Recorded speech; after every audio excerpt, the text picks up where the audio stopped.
This is the latest in our series of oral histories, and we welcome today Judy Kitchen. Judy, thank you for being here. It's good to be here. Thank you, Bill. And without getting into a lot of detail about your background, you're an architect by training, and you have a long history in historic preservation and work for the Ohio Historical Society.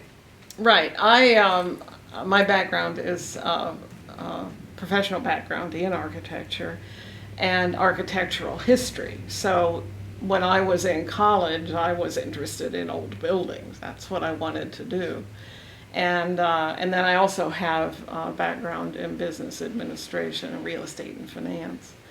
I've been working professionally in historic preservation, specifically at the Ohio Historical Society. I also taught part-time in the Department of Architecture at Ohio State for many years, but I've been working at the Ohio Historical Society since 1970, a long time, except for the period of 91 to 97, when I was not working there.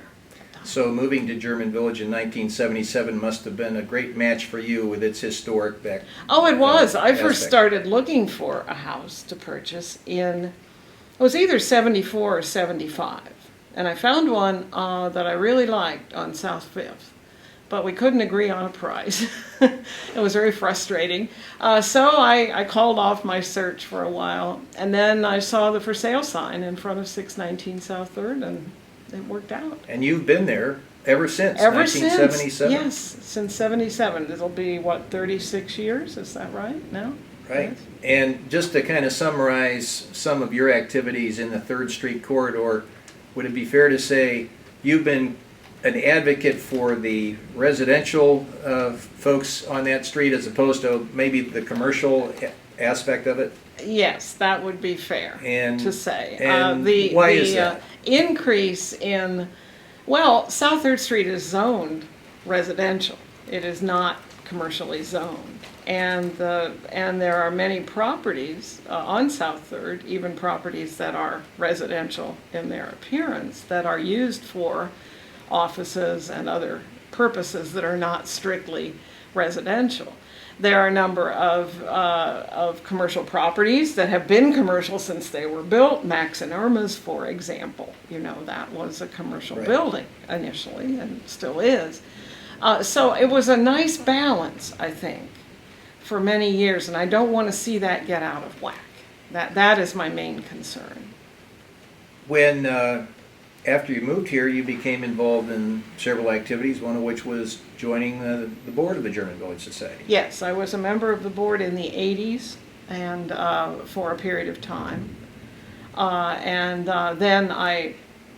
to follow up on that, I was a member of the commission for 2 terms, ending in the late 80s. And just as a little historic anecdote, you told me that there was a little issue with the society and you because there was an attempted expansion of the jurisdiction of this commission that you were involved in, and maybe the society wasn't in favor of it. Tell us about that. Well, yes. The German Village Historic District was listed on the National Register in the 70s, National Register of Historic Places in the 70s. I work at the State Historic Preservation Office, which is housed at the Ohio Historical Society.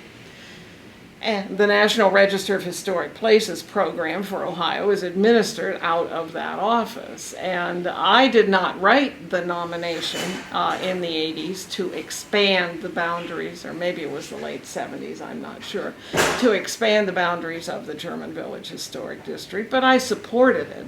And it includes part of the Schumacher Place area. And I supported it, and that did not sit very well with some of the leadership of the German Village Society, who were not excited about my joining the board. In any event, that did not come to pass.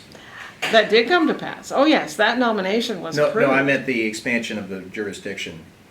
No, the National Register of Historic Places nomination came to pass. No, it was never a proposal to expand the jurisdiction. It was never a local proposal. It was a National Register of Historic Places expansion of the historic district. All right. Strictly that, not. I see. There was no to my knowledge, now I don't know, somebody may have promoted, expanding the I think there jurisdiction. were, maybe there not were? maybe not during Oh, your okay, tenure. all right, maybe not, but no, that's not, but it was just the idea of having something that wasn't German Village, part of the German Village I see. Historic District, yeah, So there came a point in time where you became a commissioner. I did. And that was, I think you said you served 2 terms, I did. roughly in the early 80s to about 1989, somewhere in there. Yes, I was in the commission for 6 years. Then I guess the terms are 3 years, right? And you were the society appointee. I was, or at least one of them. I don't recall now if there was more than one, but my name was put forward by the society to the mayor. And you had to some be interesting issues that came up during your tenure. Yes, well, during anyone's tenure, I suppose, but the issue of additions was a big issue. People wanted additions, and I would often complain about, and the other commissioners would remember this, about people with, large families buying a two-bedroom house, a little house, a cottage perhaps, assuming they would get approval to build a big addition. And I had difficulty with that. Not every proposal can be worked out satisfactorily. Our job is to protect the integrity of the historic buildings and the ensemble, if you will, of historic buildings. So at times you ended up being a lone voice of no on those Sometimes votes. I was, not always, but sometimes I would say no, and others would approve. And I believe you said, aside from the historic district, sometimes you had concerns about infrastructure and drainage and those Those came up later. This wasn't something that I was smart enough to think of back then. But certainly, recently, it's raining right now, and I'm wondering, how hard is it going to rain, how long, and is my basement going to flood? Meaning the sewer backs up, not water coming in from outside. But I think we should have thought about that. We should have thought about, before we filled in South 3rd Street, so there are no curbs in many areas of South 3rd, we should have thought about what that extra layer of asphalt is going to do. There's no drainage there, it just all drains in yards. Hopefully we'll fix that.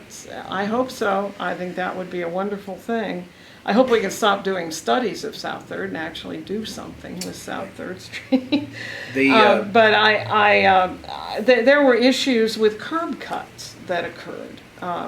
This was toward the end of my service on the commission. But people wanted a curb cut. They wanted to try to squeeze a parking space in anywhere they could, or get a variance, get a side yard variance, and those were approved more often than I would have, than I liked. Another controversial issue that came up during your tenure was the Max and Erman's expansion. Oh yes, I remember that Well, vividly. tell us your views on that. Well, I work every day in my job, in my profession, reviewing projects, grant projects, projects for which individuals and throughout the whole state have applied for federal or state tax credits. And we apply the Secretary of the Interior standards for rehabilitation. I know that the German Village guidelines are based on those standards, and they're very specific to German Village. But in my opinion, there is no way that addition meets any standards that I've ever run across. So there have been differences of opinion amongst commissioners on this and other issues as time's gone by, and I Of guess that course. will always be the case. That will always be the case. I'm sure it's true now. In fact, you said that sometimes being a commissioner can be a tough job as far as your relations with other folks and saying no. It's a thankless job. I mean, if you have a desire to please no one, then that's the job for you. I loved my work. Understood. Don't misunderstand me. I loved my work on the commission. It was very, it was very time consuming for the point of view of the meetings were so long. They started at 4 o'clock. They ended sometimes at midnight with no dinner and very few breaks. You know, we had so many applications and so much individual work done on each one to improve it or to redraw it or do something that took time. Given your 2 terms on the commission and kind of looking back, what do you take away from your experience with the German Village Commission? I think the commission is essential. It scares me to think what German Village would look like if there had been no commission. I think the commission does a good job overall. I think looking back, and I know that every commissioner would agree with this, I wouldn't even have to ask them, that there are decisions that were made in the past that would never be made now in the same way. And that's another thing that used to bother me. People would come to the commission with evidence of how their proposal should be approved because so-and-so down the street got theirs approved 5 years ago and it was the same thing, or over on another street, you know, it was approved. And, you know, we learn from our mistakes, and sometimes we realize after approving something that, ooh, that was a bad idea. That was really, you know, we're not going to do that again. So there are no precedents. Plus, every building is unique. You know, a building that where the proposal might be a good idea, it might work out, but on another building, maybe not. I know you've lived here quite a while and done a lot of things in service to the community. Tell us what you love most about German Village. It's a wonderful neighborhood. I love German Village. Every day I walk around taking my dog for a walk, and we go different routes, and I see something new, something different. And the trees are beautiful this time of year, of course, but the houses are well kept for the most part. They are different. You can see something here. You can see an assemblage of buildings that you can't see anywhere else. I don't know of any other historic district that is around here in Ohio, really, that is similar. And I work over, you know, with the whole state. I think something that is very good, and I'm sure there are other neighborhoods that are like this.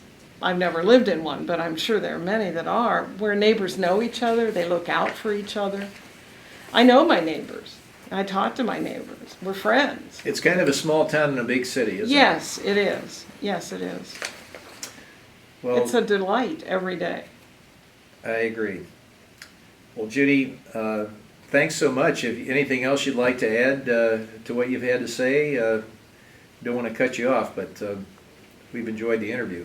Oh, no, I don't think so. I think I've covered about everything. I'm just